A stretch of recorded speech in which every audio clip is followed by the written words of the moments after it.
नमस्कार दोस्तों। मैं आपको कहानियों के माध्यम से कुछ संदेश दे रहा हूँ और मुझे आशा है कि आप को संदेश मिल रहे होंगे। जो मैं बताना चाह रहा हूँ वो इन कहानियों के माध्यम से आपको पता चल रहा होगा। मैं एक और कहानी बताना चाहता हूँ जो थॉमस एडिसन के ही समय की है, थॉमस एडिसन के ही जीवन की है। एक हमने आपको उनके बचपन की कहानी सुनाई थी, एक मैं आपको उनके साइंटिस्ट बनने के बाद ही घटना का वर्णन कर रहा हूँ। जो वो साइंटिस्ट थे और तो बहुत बड़े लेबोरेटरी में काम करते थे। उनकी एक बहुत बड़ी प्रयोगशाला थी जिसमें वे सारे रिसर्च वर्क करते थे। एक रात को अचानक कुछ समस्या के कारण उसमें आग लग गई और पूरी प्रयोगशाला उनकी जल गई। सुबह जब वो वहाँ पहुँचे तो वहाँ सब कुछ भी नहीं बचा था, सारा सामान जल गया था, पूरी इमारत जल गई थी और वहाँ सब कुछ ख़त्म हो चुका था। वो वहाँ पर टहल रहे थे, उसी समय बहुत सारे लोग आ गए, उनके मित्र लोग और शुभचिंतक लोग आए और उन्होंने उनके साथ संवेदना व्यक्त की कि आपको बहुत नुकसान हुआ और ये बहुत बुरा हुआ आपके साथ। लेकिन थॉमस एडिसन ने कहा कि नहीं, ऐसा नहीं है, मेरे साथ बुरा नहीं हुआ है, बल्कि मैं ईश्वर को धन्यवाद दे रहा हूँ कि उन्होंने मेरी सारी गलतियों को जला दिया, पिछली गलतियों को, और मुझे फिर से नए ढंग से काम करने का मौका दिया है। यह सुनकर सब लोग चौंक गए, सब लोग उनकी तरफ आश्चर्य से देखने लगे कि इतने नुकसान के बावजूद भी वो इस तरह से बोल रहे हैं, इस तरह के उनके विचार हैं, वो फिर से काम शुरू करना चाहते हैं। तो ये एक सोचने वाली बात है कि हम किसी भी घटना का क्या आकलन करते हैं, कैसे आकलन करते हैं। हम उसे नेगेटिव साइड में लेते हैं या पॉजिटिव साइड में लेते हैं।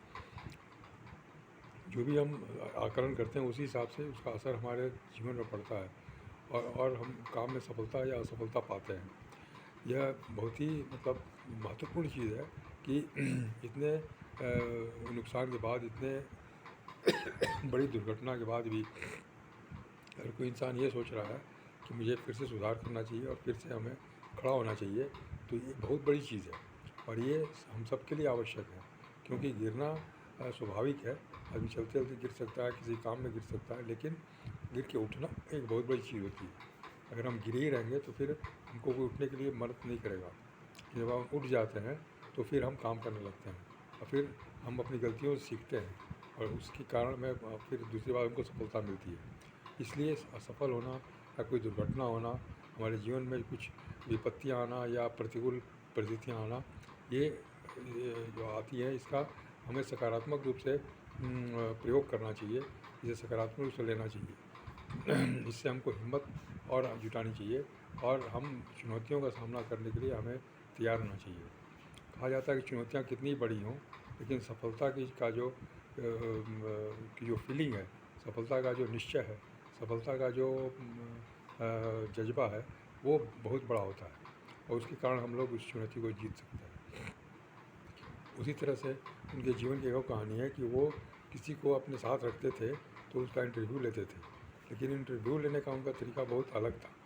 वे उससे कुछ सवाल नहीं पूछते थे, बल्कि उनको नए व्यक्ति को खाने पर बुलाते थे और अपने साथ खाना खाते थे। वो ऑब्ज़र्व करते रहते थे कि खाने में अगर नमक की कमी है तो वो आदमी नमक मांग रहा है कि नहीं मांग रहा है। नहीं मांग रहा है तो पूछते थे कि भाई ये सब्ज़ी में या इस रेसिपी में नमक कैसा है। तब वो बोलता था कि नमक कम है थोड़ी। तो कहिए नमक चाहिए क्या? तो हाँ, नमक चाहिए।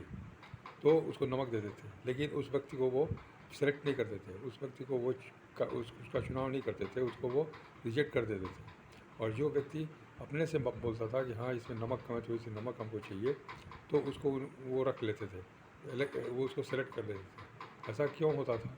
क्योंकि उनका ये मानना था कि कोई व्यक्ति अगर मेरे कहने से कोई काम कर रहा है, उसको अगर महसूस हो रहा है कि हाँ, ये काम होना चाहिए, और फिर भी वो नहीं कर रहा है और हमारे कहने से वो काम कर रहा है, तो वो एक लीडर नहीं है, वो अपना निर्णय नहीं ले सकता। ऐसे व्यक्ति हमारे साथ काम नहीं कर सकते। अपना निर्णय खुद लेना है, हमें क्या लेना है, क्या नहीं लेना है, क्या हमें अच्छा लग रहा है, क्या नहीं अच्छा लग रहा है, इसका जजमेंट हमको खुद करना है और उसके हिसाब से हमें काम करना है। हमें दूसरों के ऊपर निर्भर नहीं रहना है कि वो जो बोलेगा वही मैं करूँगा। ये एक बहुत बड़ी चीज़ उन्होंने बताई कि हर इंसान को आत्मनिर्भर होना चाहिए और हमको अपने साथ ऐसे ही लोग रखना चाहिए जो आत्मनिर्भर हों, न कि सिर्फ हमारे कहने पर वो चलें। ये ऐसी चीज़ है जो कि हर आदमी के साथ नहीं होता है। हर आदमी ये चाहता है कि हमारे कहने से कोई चले, हमारे जो मातहत काम कर रहा है, जो हमारे अंदर काम कर रहा है, वो हमारे कहना माने, अपनी बात न रखे बल्कि हमारी बात को सुने। तो ये एक निर्भरता वाली बात हो जाती है। लेकिन अगर कोई आदमी ये चाहता है कि भाई और नीचे का आदमी इसी के काम करे और अपने मन से काम करे, इंडिपेंडेंटली काम करे, अपनी जिम्मेदारी समझ के काम करे, तो वो बहुत बड़ी चीज़ है और उसका संगठन जो है वो उसी हिसाब से अच्छा काम करता है, सफलता के साथ काम करता है।